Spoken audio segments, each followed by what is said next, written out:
Welcome to Who Knew? Today we will be visiting the best tips when traveling to Mexico. If there are any travel tips to Mexico that you must be very clear on, it's this one. Mexico water is not safe to drink, and you can't drink the water in Mexico that comes from the tap unless you boil it. Put simply, the tap water in Mexico is not safe for human consumption. Now, if you take the time to boil it, you can then safely consume Mexico water. However, the easier option is simply to buy bottled water and purified water. During any trip to Mexico or any vacation anywhere, one sure thing is that something might not happen as you expect. But don't let that worry you. This thought is intended to help you consider these possibilities and get ready for them ahead of time, rather than when it's too late. Similar to how you have insurance for your car, home, and health, you can also get insurance for your luggage, belongings, and well-being when you travel. Mexico is an enormous country, ranking as the 14th largest in the world. While a lot of people go there for its beautiful beaches, if you're exploring the cities further inland, be prepared for colder weather. It's a good idea to keep an eye on the weather forecasts. This is a key thing to remember before your trip to Mexico. For instance, if you're headed to Mexico City, a great travel tip is to pack clothing in layers. The temperatures can vary significantly, going from around 80 degrees Fahrenheit 26 degrees Celsius during the day to as low as 45 degrees Fahrenheit 7 degrees Celsius at night, especially in the winter. So, having layers of clothing will definitely come in handy.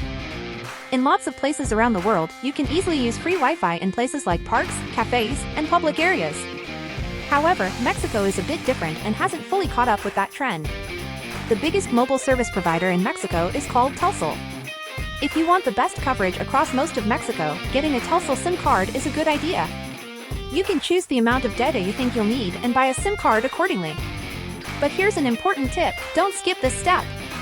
Having data on your phone for emergencies is a crucial way to ensure a safe trip in Mexico. Before you start taking pictures of people, especially children, artwork with the artist around, or things being sold in markets, it's really important to ask for permission first. Some people might want you to pay for the photo. So, make sure you check with the person or the vendor before you snap the picture. It's a respectful and considerate thing to do. This is a safety tip about traveling to Mexico that's often given, but it might not be entirely accurate. While Mexican resort towns are indeed great, you don't have to limit yourself to just those places, and it's not necessary to stay within your resort's boundaries. In reality, many experts consider Mexico to be a safe destination for most travelers. Mexico is incredibly culturally diverse, and you won't truly experience its richness by staying exclusively in an all-inclusive resort. It's a good idea to do your homework and research about the specific areas you plan to visit ahead of time. Consider hiring a reputable guide to enhance your experience. This way, you can explore more of what Mexico has to offer while making informed choices about your safety. Take some time to refresh your Spanish language skills before your trip. When you make an effort to speak Spanish, even if it's just basic phrases and friendly expressions, you'll be treated with more respect and understanding by the locals. While you might find English speakers in Mexico's cities, if you venture into smaller towns and villages, fewer people will be fluent in English, if any at all. Learning a few words and phrases in Spanish not only shows respect but also makes your travel experience smoother. It's a way to connect with the local culture and make your journey more enjoyable. Solo travel doesn't necessarily mean you're alone the entire time, even though that's a common misconception. If you choose to, you can totally enjoy your own company smiling face with sunglasses. But the real essence of solo travel is that you get to call the shots and decide what you want to do during your trip. If there's a place where you feel uneasy traveling alone, especially as a solo female traveler, you can opt for a group tour. This way, a Mexico travel guide will take care of the planning and details, giving you a sense of security and convenience. If you've been on a trip before, you probably realize that you only end up using about half of what you actually pack. Plus, in Mexico, many areas enjoy warm weather throughout the year, so you won't need to bring lots of layers. It's a good idea to pack efficiently and keep it light. Consider using a backpack instead of a heavy suitcase to make moving around more convenient and hassle-free. In Mexico, people generally prefer modest and conservative clothing. This holds true whether you're in big cities or small towns. Even when the weather is hot, you'll find that jeans and long-sleeve shirts are still commonly worn. If you want to fit in, consider choosing leggings over shorts. It's not that wearing shorts is prohibited, it's just that they can attract more attention since they're not as common among Mexicans. This advice about shorts doesn't necessarily apply to Mexico's beach towns, where wearing shorts is quite normal. However, if you're at one of Mexico's beaches, it's worth noting that you might see both Mexican men and women swimming in t-shirts and shorts. This is a common practice. The preference for conservative attire also includes something that many tourists might not immediately consider: high-end designer labels. To stay within the cultural norms, it's a good idea to leave flashy items at home. It's recommended to also review other helpful tips about what you shouldn't bring to Mexico. For example, a sweater covered in prominent Fendi logos might not stand out much in the US, but it could attract undesired attention in Mexico. This principle holds true for various items, ranging from shoes, bags, sunglasses to expensive electronic devices. Adhering to this guideline will help you blend in and respect the local customs. Due to Mexico's proximity to the equator, you might feel warmer than expected even if the temperatures don't appear very high. A simple method to keep yourself comfortable is by sporting a stylish sun hat. This advice isn't only applicable to all-inclusive travel in Mexico, it's also a valuable tip for urban exploration. Firstly, if you're planning to explore Mayan ruins in Mexico, it's important to wear comfortable footwear. Secondly, keep in mind that Mexico's charming cobblestone streets and city sidewalks, especially in older historic areas, can be a bit challenging to walk on. You'll need to pay more attention to your footing than you might be accustomed to. For your safety, comfort, and ease of movement, it's a good idea to choose flat shoes over heels or wedges. Since you'll likely be doing a fair amount of walking, consider using gel shoe inserts to prevent blisters. If you do decide to wear wedges or heels for a night out, it's recommended to opt for using Uber instead of walking to ensure your comfort and safety. In Mexico, cash remains the preferred method of payment. While more businesses are starting to accept credit cards over time, using cash is the safer choice because it's universally accepted. In more upscale locations such as malls and popular tourist spots, credit cards are generally okay. However, when dealing with street food vendors, local restaurants, taxis, and similar places, you'll need to pay with cash. Cash still holds dominance in Mexico, and since ATMs often dispense larger bills, people frequently need to break them into smaller denominations. For this reason, having small bills and coins is really convenient in Mexico, where getting change for big bills can sometimes be tricky.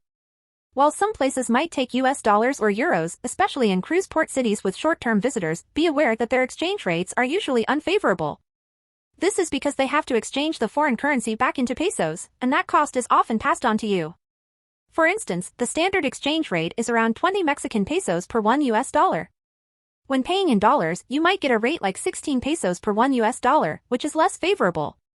So, it's a good idea to avoid using foreign currencies whenever possible to get the best value.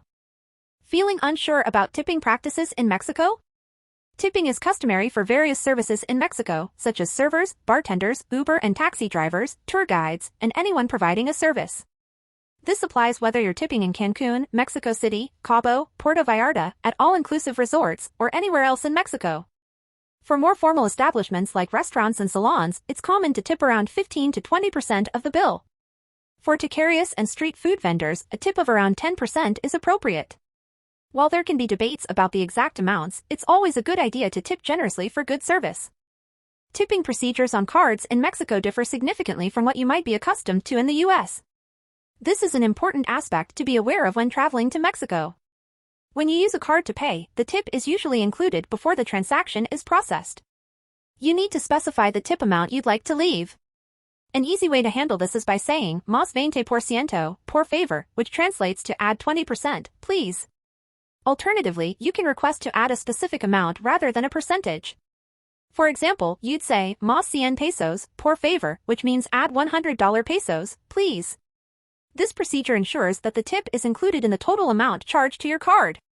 When it comes to currency exchange fees, one of the main ways you might lose money is by changing dollars to pesos through private currency exchange companies. A smarter approach to save on conversion fees is to use a reputable bank's ATM upon your arrival at the Mexican airport. As cash is the preferred payment method, ATMs are widely available, including unexpected spots like street corners and tourist areas. Even though convenience stores have ATMs, it's better to avoid these. Your best option is to find a proper bank and use their ATM. This choice is more secure and private, and if any issues arise with street or convenience store ATMs, it can be difficult to contact the owner for assistance.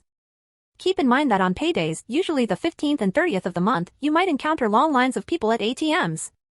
If possible, try to avoid using ATMs on these days. Additionally, steer clear of peak hours between about 5 to 7 p.m. when people are finishing work and the ATMs are most crowded. This will help you have a smoother and more efficient ATM experience. One of the key safety tips for traveling in Mexico is to consider using alternatives to public transportation. Not because it's inherently unsafe, but because options like Uber tend to be much safer and more convenient. Comparing Uber and taxi rates, you'll find them similar, but Uber vehicles are generally of better quality. With Uber, you don't need to haggle over the price or worry about having cash on hand for payment. If you have a US Uber account, it will work in Mexico, but remember that you'll need either Wi-Fi or cellular data to request a ride. So, having a Mexico SIM card is important. While rates can vary, Uber is typically around 50% cheaper in Mexico compared to the US, on top of the favorable currency exchange rate. This translates to roughly $7 for a 30-minute ride. Similar to the US, some taxis in Mexico might be less trustworthy, which is why, from a safety standpoint, I personally recommend relying on Uber when in Mexico. In Mexico, when you're taking a taxi, you'll need to inquire about the fare from your current location to your destination. Once the driver provides the rate, you'll verbally agree to it before getting into the taxi. Taxis in Mexico typically don't use meters, and fares are often determined by standard rates based on different zones. If the driver quotes a price that you find unsatisfactory, you can propose a lower fare. However, be aware that they might decline your offer and choose not to proceed with the ride. Salsa is a fundamental part of adding spiciness to Mexican dishes, and it's generally always spicy to some extent. Before you douse your food with salsa, follow the local practice by testing it with a small drop on the skin between your thumb and pointer finger. Mexican cuisine has earned the prestigious recognition of being designated as an intangible cultural heritage of humanity by UNESCO, sharing this distinction with only one other country, France. This underscores the cultural significance of Mexican food as a gift to humanity. So, bypassing street food during your visit to Mexico means you're missing out on a lot. Given that Mexico is home to some of the world's best street food, with a wide array of stalls to choose from, the key is selecting the right one. To do this, follow these tips for choosing safe, flavorful, and affordable Mexican street food. Choose a place with a line. Even though waiting in line isn't the most enjoyable, it's a sign that the food is good and the establishment is likely hygienic, otherwise, people wouldn't wait. Look for taxi presence. Taxis parked in front of a street food spot can be a good indicator of tasty and reasonably priced food. Taxi drivers usually know the best places. Check for multiple employees. A place with at least 2 employees is a good sign. One should be handling cooking while the other deals with money. Spot hand sanitizer. A visible large jug of hand sanitizer indicates a level of cleanliness. If you don't see any, the employees might not be practicing proper hygiene. Embrace tacos, but explore more. Tacos are a staple in Mexico, yet depending on where you are, the local specialty might be something else. Don't forget to try the authentic cuisine of the region you're visiting. Mexican food is a treasure, and street food is an integral part of this culinary adventure. Make sure to enjoy it safely and with an open palate. In most indoor places like grocery stores, malls, and museums, public restrooms are usually free to use. However, in places like markets, downtown areas, and locations catering more to locals, you might encounter restrooms that require a small fee of around $5 to $10 pesos, about 25 cents, and you'll need coins to access them. In some places, especially at gas stations, less touristy small towns, and crowded tourist attractions, you might find a lack of toilet paper in the restrooms. Carrying a small pack of tissues can be a practical solution, as tissues come in handy for more than just wiping. Due to differences in sewage infrastructure, it's generally safer not to flush toilet paper in Mexico. While there are places where it might be acceptable, it's better to ask your accommodation for guidance. When in public facilities, it's recommended to err on the side of caution and dispose of toilet paper in the provided bin. A crucial tip for all visitors to Mexico: the letter M on a bathroom door indicates mujeres, which means women. You might also come across the letter D for damas, which also signifies ladies, or simply the icon of a woman in a dress. Last and final tip. Don't forget to have fun. You paid a lot to get out to Mexico, so have a great time. If you like the information in this video, don't forget to like and subscribe.